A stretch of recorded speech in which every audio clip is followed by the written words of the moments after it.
My dad was very cool. He was a musician. He played jazz. My brothers and I, we all are musicians in different parts of our lives.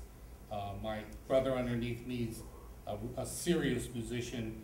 My older brother has been a musician and taught music and been a music director at his high school until his retirement. So music is a big part of our life because of my father. And my father's approach to the Japanese American community was strained because his mother was a Japanese school teacher on Terminal Island. So he used to always get beat up by the Yogures in Terminal Island because she was one of the strictest Japanese teachers in the school. And ask Charlie Hamasaki, who some of you may know from the Redress stuff, a real character during the hearings. I don't know if you've heard that story, but he's really a character anyway. But Charlie talks about the fact that my grandmother always would grab him by the cheek and move him around the classroom.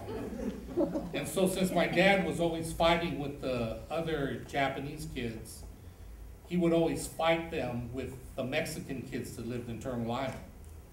So he hung out with the Mexican kids, the Mexican American kids more. And if you look at, I don't know what pictures you had up there, but there's always a picture of my father in a gathering at Brighton Beach, for example, in Terminal Island, if you know Terminal Island.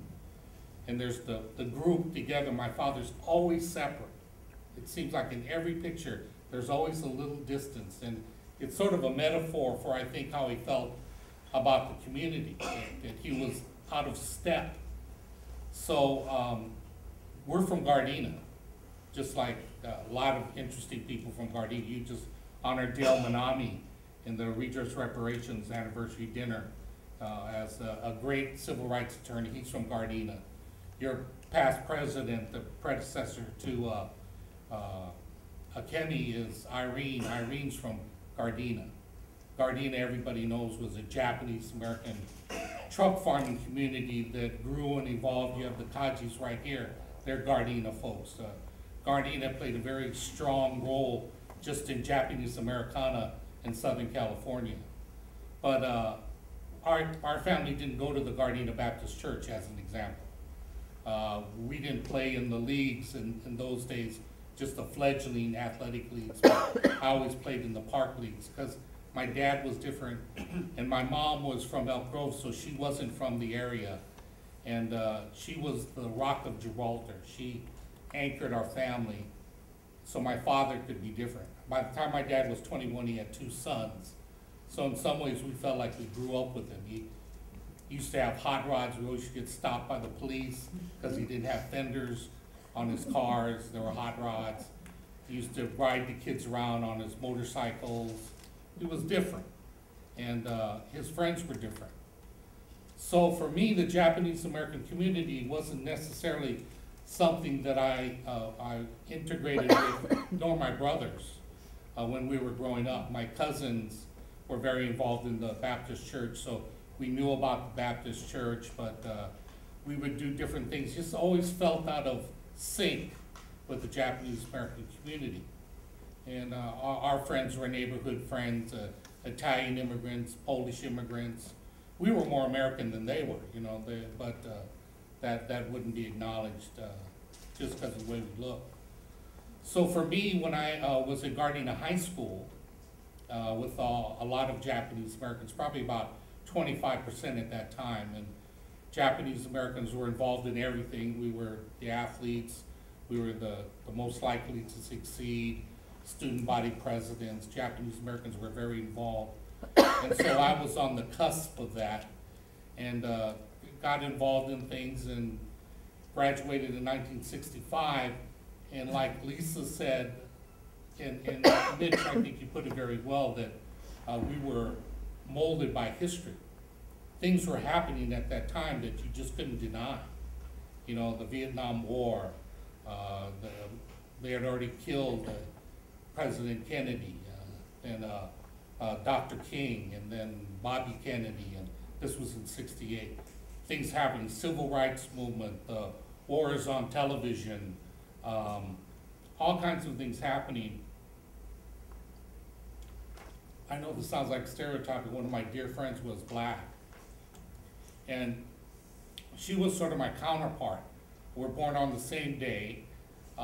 She was the life of the party, very loud, taught us all the new dances, the locomotion, the temptation walk. She brought all the Motown sound.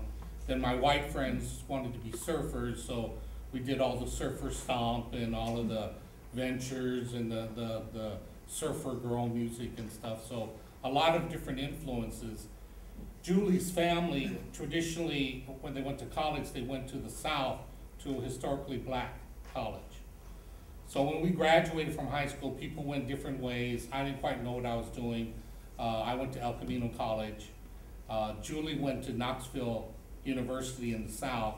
She left being the life of the party and the most fun at any gathering, and she came back about 6 months later, angry as can be.